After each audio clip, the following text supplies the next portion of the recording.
Buenas noches, ¿cómo están mis estimados alumnos? Bueno, aquí ya llegamos a nuestra última semana de lo que significa este módulo de Derecho Comercial 1. Espero que en definitiva haya sido de mucho aporte esta materia para todo lo que va a ser su ejercicio profesional.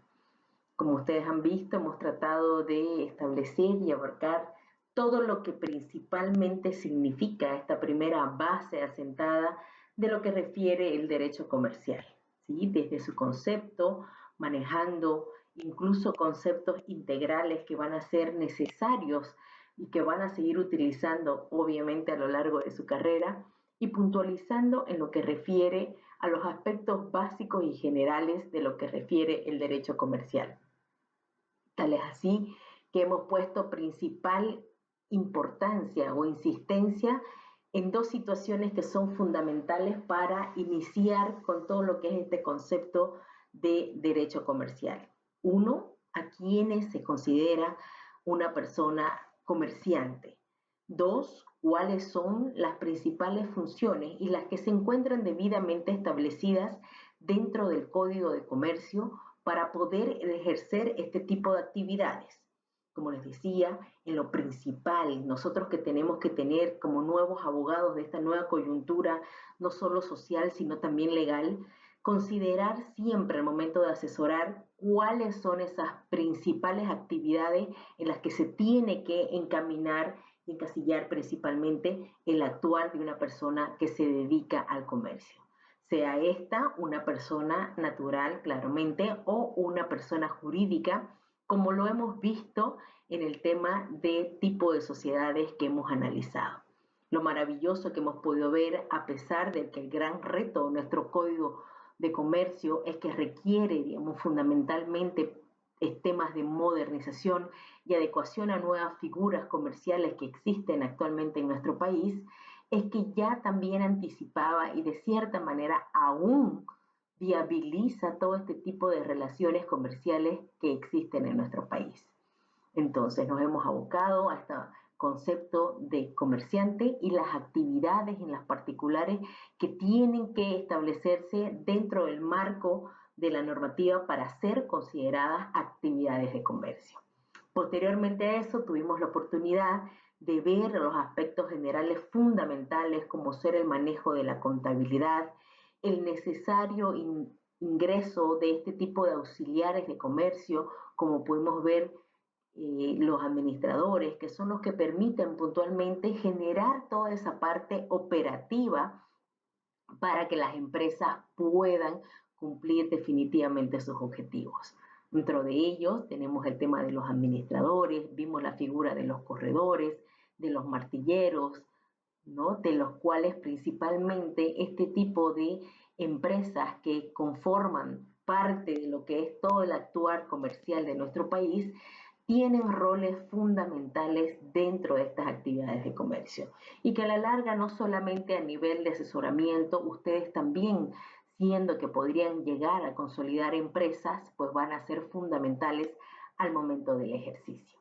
Posteriormente a ello hemos visto la posibilidad de cómo se materializa o formaliza no solamente a través de la constitución de sociedades, sino también a través de los contratos, donde cuál nos hemos permitido elaborar, ¿no? Ese contrato comercial en el cual hemos detallado puntualmente dónde debería estar la visión integral realizada por un asesor legal, no solamente en el tema de la capacidad jurídica, que como les he recalcado a lo largo de este módulo, es indispensable evaluar y conocer por parte de los clientes. El tema de concesionar y realizar este tema de una estructura, de una relación jurídica a través de un contrato que sea lo suficientemente sólido para comprender y permanecer, digamos, en esta relación jurídica para ambas partes,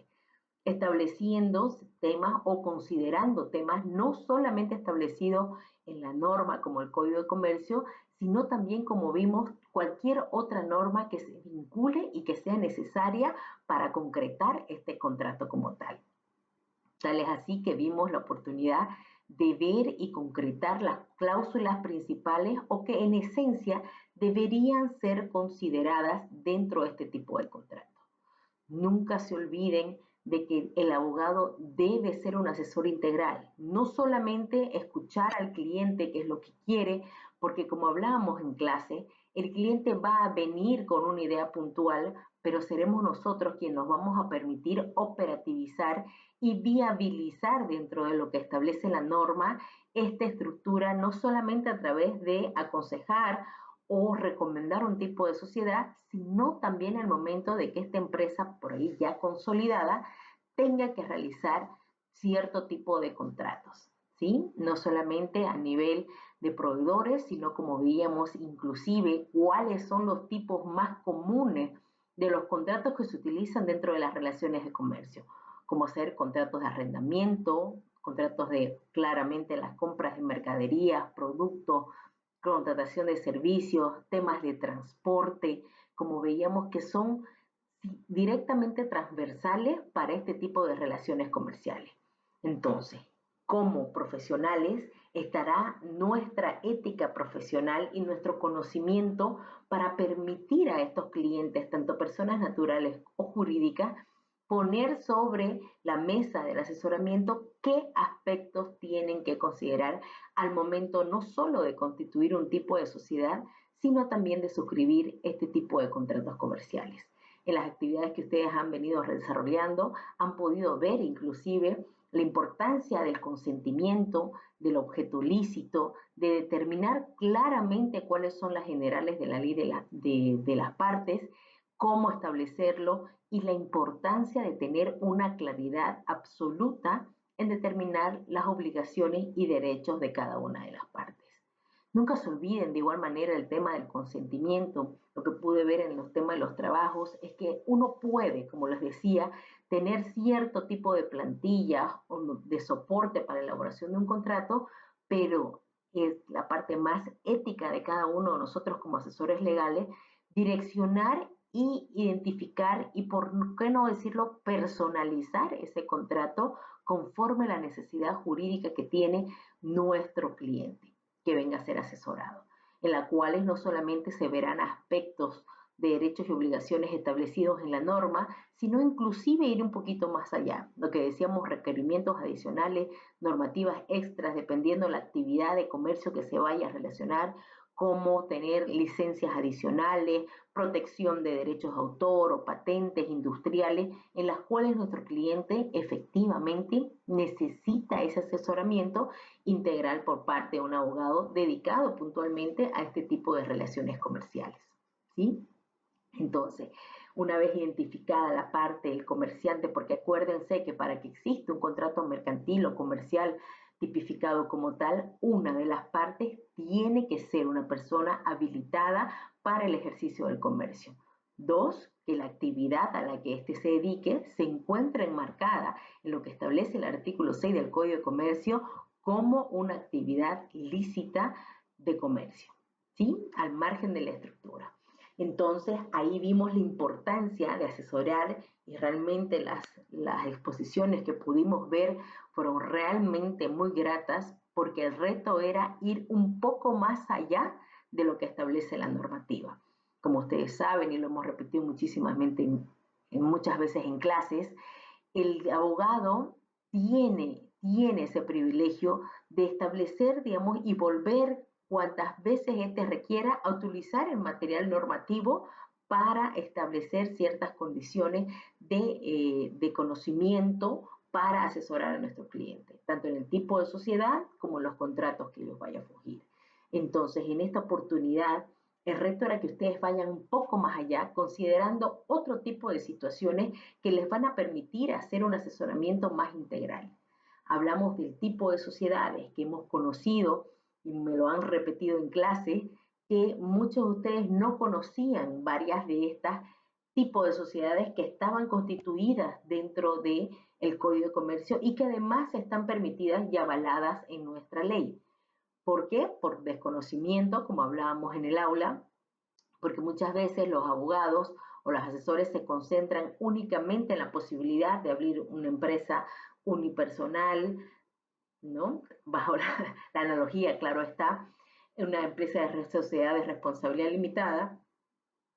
o una empresa de sociedad anónima. olvidándonos que existe como tal, de generar inclusive una sociedad colectiva donde la obligatoriedad y la responsabilidad viene directamente relacionada de manera global, integral y solidaria. Posteriormente vimos las sociedades de comandita simple, la comandita simple por acciones, en las cuales reevaluamos la posibilidad de que exista otra forma de fondeo para el tipo de empresas, donde existen comanditarios que pueden llevar directamente un tema de inversión y aquellos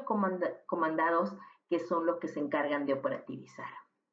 Posteriormente, igual vimos el análisis a través de la exposición y cómo más o menos los ejemplos, que en lo principal, en algunos casos ni siquiera sabíamos que tenían estos tipos de operativas, ¿no? Proyectos que vemos desarrollados a nivel país, incluso obviamente más cercanamente en nuestra ciudad, como es las sociedades accidentales, en donde vimos que a pesar de que nuestro código es ya de 1977, ya existía esa figura posibilitando de que dos personas jurídicas puedan accidentalmente asociarse para la conclusión de un proyecto en específico, donde va a existir claramente una empresa líder en la que determinará por ahí la presencia más puntual en la parte operativa y la otra aportando desde otro enfoque el capital, el know-how, conocimiento y cuáles son estos retos que este tipo de sociedades, que en algunos casos no han sido tan desconocidas o son desconocidas por muchas personas, tienen a la fecha. Veíamos que en las sociedades accidentales existían retos de innovación tecnológica, de tener una posibilidad de ser más disruptivo al momento de desarrollo del mismo proyecto y de cómo, a pesar de no tener una regulación puntual como tal, ambas empresas en ese fungir de fuerzas para desarrollar un proyecto tienen que ir lidiando día a día al momento hasta cumplir el objetivo. ¿Sí? Entonces vemos casos como desarrollos de carreteras, implementación de temas de tecnología, en las cuales que muchos proyectos, como decíamos anteriormente, ahora sabemos que están constituidos como sociedades accidentales y que antes obviamente desconocíamos. Tal así, igual las empresas mixtas en las cuales tiene participación el Estado, el tema de las cooperativas, que si bien el mismo Código de Comercio establece que las cooperativas tienen una normativa en específico, que también tuvimos la oportunidad de ver a grandes rasgos, digamos, cómo se estructura, también son un tipo de personas jurídicas que conforman parte de ese movimiento productivo que podríamos generar con otro tipo diferente de estructura legal. Entonces, aprendimos que dentro de estos tipos de sociedades, de las sociedades colectivas, comerciales como la SA, la sociedad anónima, existen aspectos indispensables que revisar, como ser desde la denominación social, el tema del capital, la constitución, digamos, estructural, la importancia de que tiene que tener un abogado al momento de definir y utilizar esa terminología correcta, ya que no es lo mismo hablar de accionistas que hablar de socios o comandatarios cuando se presente claramente la oportunidad, ¿no? Vimos la estructura operativa también de las sociedades anónimas, cómo en particular la toma de decisiones tiene que ser viabilizada, formalizada a través de actas, a través de las asambleas correspondientemente ordinarias o extraordinarias según corresponda, y cómo esa estructura societaria pues igual va vinculada a muchos retos. Y vimos en un estadístico maravilloso actualizado en lo cual nos hizo dar cuenta de que actualmente en Bolivia existen 75.000 empresas conformadas como una categoría de empresa unipersonal. Debatíamos en la clase el motivo de por cuál se genera esto y por ahí por un tema de desconocimiento, por un tema de temor, de tener una estructura societaria un poco más grande, la posibilidad de que la gente esté temerosa de asociarse con otras personas que no conocen un trasfondo o cómo poder realizarlo simplemente por un vínculo comercial a través de una inversión, de una compra de mercadería o juntar justamente ese tipo de fuerza para elaborar cierto tipo de proyectos. Entonces, toda esta oportunidad, este pensar fuera de la caja, nos ha permitido ver que no solamente decidir qué tipo de sociedad debería yo consolidar conforme al objeto del proyecto que tengo, de la empresa o de la idea, sino también cuáles son los retos. Hablamos que la sociedad anónima en una empresa es una estructura un poco más pesada, por así utilizamos el término, operativamente llevar, ya que tiene figuras como el síndico, tiene temas de acciones, tiene una estructura de estatutos en las cuales deben claramente establecerse la parte operativa. Entonces, lo principal que tienen que hacer ustedes cuando ya ejerzan, lo que les comentaba en clase, como asesores legales a nivel corporativo, es tener una visión claramente integral, no solamente enfocarse del modelo de constitución que establece, sino escuchar al cliente para de esta manera poder recomendar la mejor forma de estructura que él pueda requerir. ¿Sí?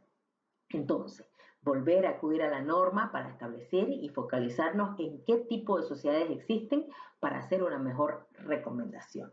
Posterior a esto, de la estructura, digamos, de cómo consolidar una empresa, es indispensable ver también que uno de los grandes retos es estructurar el puente de salida, si lo queremos ver por parte de los socios o accionistas o comentarios que vayan a establecerse dentro de esta relación comercial a través de las constituciones. Es por esto que ahora vamos a puntualizar en esta última semana cuáles son las formas de que se disuelva una empresa inicialmente constituida de una manera u otra, cómo se puede resolver parcialmente una empresa, cuáles existe la posibilidad y las otras dos figuras legales que son la fusión y la transformación. Hablando ya de una resolución parcial,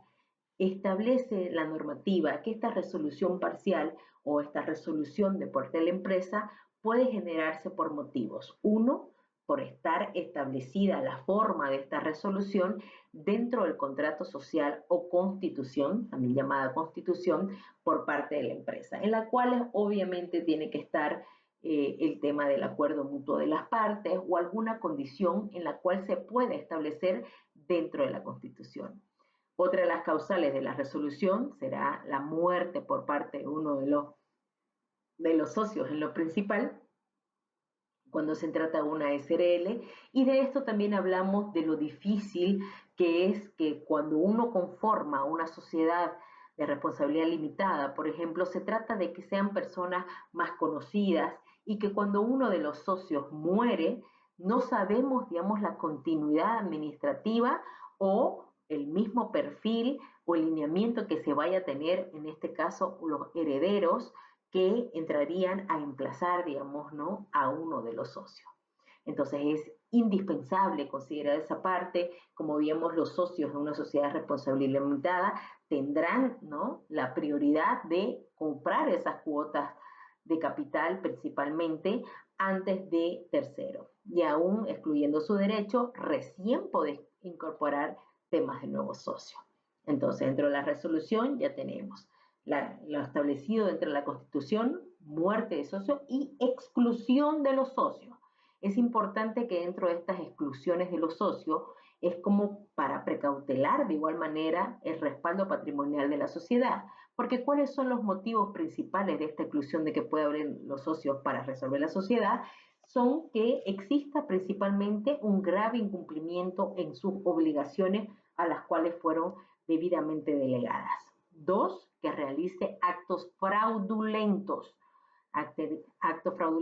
dentro de la sociedad, lo cual también permite realizar la exclusión. Que utilice para sí el uso a nivel personal del patrimonio de la sociedad y, por último, que éste sea declarado en quiebra. Entonces, la resolución de la sociedad se puede dar por este tipo de motivos, ¿sí? Por los establecidos en la Constitución, por la muerte de los socios o por la exclusión de los socios. Después tenemos la figura de la disolución. ¿Y qué nos dice el código respecto a la disolución? La disolución se puede dar por acuerdo de los socios, se puede dar por el vencimiento o término, porque como sabemos que la norma en lo principal establece la posibilidad de que una sociedad tenga un plazo determinado y que tenga como mayor plazo establecido los 99 años, ¿sí? En Bolivia ya hay empresas que claramente superan inclusive los 30 años de constitución. Vemos bancos que superan los 50 años de constitución en nuestro país, pero tienen justamente ese límite de plazo de 99. Entonces, tenemos que para la disolución, por acuerdo de las partes, por el cumplimiento del plazo, por el cumplimiento del objetivo por el cual fue creada, como en el caso de la sociedad accidental, digamos, ¿no? Que está constituida de manera accidental, de manera temporal, para el cumplimiento de un objetivo como tal, por el tema de la pérdida del capital, conforme, digamos, lo que también establece el tema del Código de Comercio, donde también se establecen situaciones de quiebras técnicas, cuando se pierde, por ejemplo, el 50% o más del capital social establecido. La declaratoria de quiebra claramente está, se disuelve también por la existencia de una fusión que existe, digamos, es donde si bien existían dos empresas claramente constituidas, al momento de fusionarse es como si generaran una nueva sociedad. Entonces, como tal, las anteriores pues se consideran debidamente disueltas. Después tenemos la reducción de los números de socios, digamos en este caso de una SRL que puede convertirse claramente en unipersonal a la pérdida, digamos, de su segundo socio, o cuando la cantidad de socios no pueda o no sea considerada ya como un tipo de sociedad comercial. Entonces tenemos la resolución, la disolución, la liquidación, que obviamente tiene que estar a cargo, que es cuando ya las partes deciden definitivamente entrar en un proceso que se determina como liquidación para tratar de dar un formalismo a esta disolución definitiva de la empresa. La parte de la liquidación tiene que estar, digamos, denominada o tiene que estar a cargo de personas llamadas liquidadores, que son designados a través de un organismo administrativo de la propia empresa. Una vez una empresa decida entrar en liquidación formal, esta debe incluir dentro de su razón social, como veíamos al momento de conformarse, que debe concluir o establecer el tipo de sociedad. Cuando entra en liquidación, tiene que poner el nombre de la empresa en liquidación, ¿sí? Y tiene que, obviamente, tener este aditamento para que sea publicitado, y el tema de las acreencias, digamos, principalmente, que son las que se debaten en este proceso de liquidación, sea de conocimiento previo y transparentado conforme a la norma. Entonces, hasta ahí el tema de cerrar o terminar el tema de las sociedades, tenemos la resolución, tenemos la disolución y tenemos la liquidación, en el cual estableceríamos como objetivo final el término de vida de este tipo de sociedades, que así lo hayan decidido, ya sea por lo que establece la normativa o porque establece el acto constitutivo. Después tenemos el tema de la transformación de la empresa. Una empresa también se puede transformar y tiene que hacerlo conforme a los requisitos establecidos, no solamente en el código, sino también en requisitos establecidos en normas administrativas como las de registro de comercio. Una sociedad SRL puede convertirse en una sociedad anónima, una empresa unipersonal puede convertirse en una sociedad de responsabilidad limitada, siempre y cuando cumpla con todos los requisitos establecidos en la normativa vigente al momento de su transformación. Y otro tipo de transformación, por así decirlo, es la fusión de la que hablábamos anteriormente. La fusión de dos personas jurídicas que a partir de la fecha se conglomeran en una sola y que también en cumplimiento de cierto tipo de requisitos comienzan a operar como si fuera una nueva. Entonces, en esta parte conclusiva de este tipo de transformación o término de las empresas tenemos la resolución, la disolución, la liquidación, la transformación y la fusión, que claramente, dependiendo del caso que se dé, tienen que únicamente cumplir con todos los establecidos en la norma, protegiendo un tema de transferencia de derechos a terceros en lo particular, que es lo que busca la normativa a lo largo de expresar esta posibilidad que tienen también las empresas al momento de llegar a su final o decidir transformarse o fusionarse en otras. Asimismo, una vez de que ya tenemos el tipo de empresas que establece la norma, la forma de transformarse o llegar a su término, existe en nuestro Código de Comercio el reconocimiento de las sociedades extranjeras, las sociedades constituidas a través de normativas que no son bolivianas y que el Estado boliviano, a través del Código de Comercio, las reconoce como legales y vigentes, pero que para esto claramente también tiene que cumplir cierto tipo de requisitos que establece el mismo código. Una sociedad constituida en el extranjero para que pueda operar en Bolivia, puede hacerlo a través de dos formas. Una, de realizar actos muy puntuales, ¿no? Es decir, que no generen habitualidad dentro del ejercicio de comercio en Bolivia, y para lo cual, en lo principal, tiene que existir el reconocimiento de esa constitución establecida en otro país, pero que para poder operar en Bolivia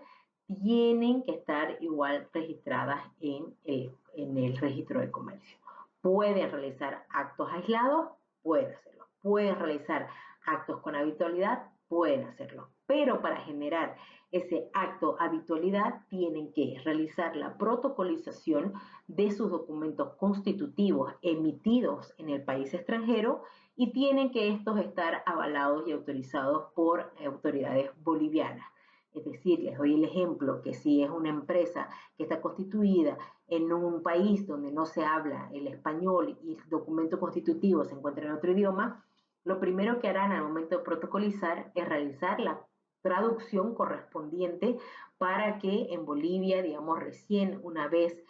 apostillado ese tipo de documento, pueda claramente operar. ¿Por qué? Porque esto requiere de que los actos de comercio que realice con habitualidad una empresa constituida en el extranjero van a ser regidos por las normas bolivianas, ¿sí? Entonces, para la habitualidad tiene que tener el protocolo, tiene que establecerse a través de una estructura de sucursal, tiene que estar acreditado el capital asignado para el tema de la operación que se realice en Bolivia, que es otro punto no menor para considerar, y que los documentos claramente estén legalizados por autoridades bolivianas, donde se realizará evidentemente ese proceso de validación de esos documentos que fueron emitidos por autoridades que no son de nuestro país. Y igualmente ellos tienen la posibilidad de constituir empresas en Bolivia. Una empresa constituida en el extranjero puede constituir una empresa también en Bolivia, ya sea por asociación, ¿no? que se pueda conjuntar con otra, o generar, digamos, a través de este capital asignado, constituir una nueva empresa, pero esta empresa también tiene que ser establecida y regida estos actos de comercio por nuestra normativa local. Igualmente se hará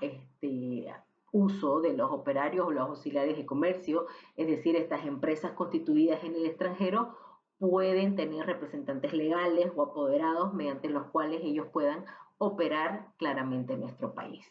¿Sí? Entonces tenemos que ese alcance, inclusive en Bolivia, no es que sea cerrado, sino que muchas empresas,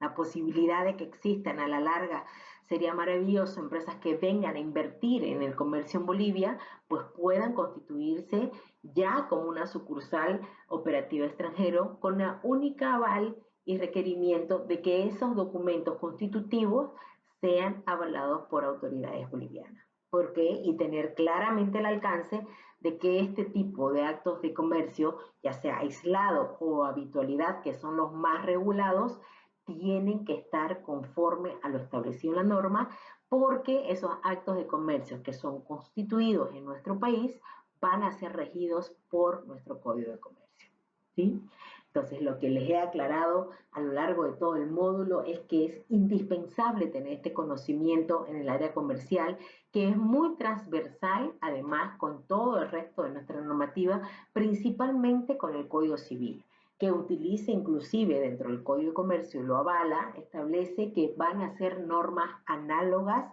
en el caso de que exista algún tipo de vacío. ¿Por qué? Porque estas relaciones comerciales son estratégicas para el comercio que mueve al final la economía en nuestro país. Y lo que les pedía, digamos, a detalle, es que cuando ustedes vayan a asesorar este tipo de empresa, estos actos de comercio, a revisar documentación que permita, digamos, formalizar, ya sea contratos, constituciones, elaborarlas, inclusive un poder, es que debemos tener esa ética integral de ver, de velar un poco por nuestro cliente, velando obviamente sus intereses para los cuales han sido contratados, pero siempre y cuando estos coluyan con lo establecido en la normativa. Porque a veces el cliente puede malentender que pueda realizar algún tipo de actos, pero nuestra labor será asesorarlo que estos sean enmarcados dentro de una normativa. Si bien nosotros no podemos, como les digo, por parte de ética, garantizar el éxito, digamos, de una empresa constituida que hayamos asesorado como tal, sí podemos de cierta manera implicar todos nuestros conocimientos para evitar las contingencias legales apacibles de ese tipo de empresa. Ya les he dicho, inclusive un poder mal elaborado puede llegar a afectar el cumplimiento de determinado objetivo o determinada operativa que tenga una empresa. Es por esto que es indispensable tener un conocimiento pleno, recurrir siempre a la norma, volver a leer, confirmar con el cliente debe definitivamente cuál es el objeto de la documentación solicitada, cuál es el alcance del contrato, qué normas deberíamos considerar adicionalmente dependiendo del tipo de negocio que esta empresa vaya a realizar, qué tipo de poder va a requerir para este acto de comercio y la claridad en el asesoramiento para que nuestro cliente no esté en suposiciones ni se lleve, digamos, más adelante ningún tipo de sorpresa por algún impedimento legal que podía haber sido evitado.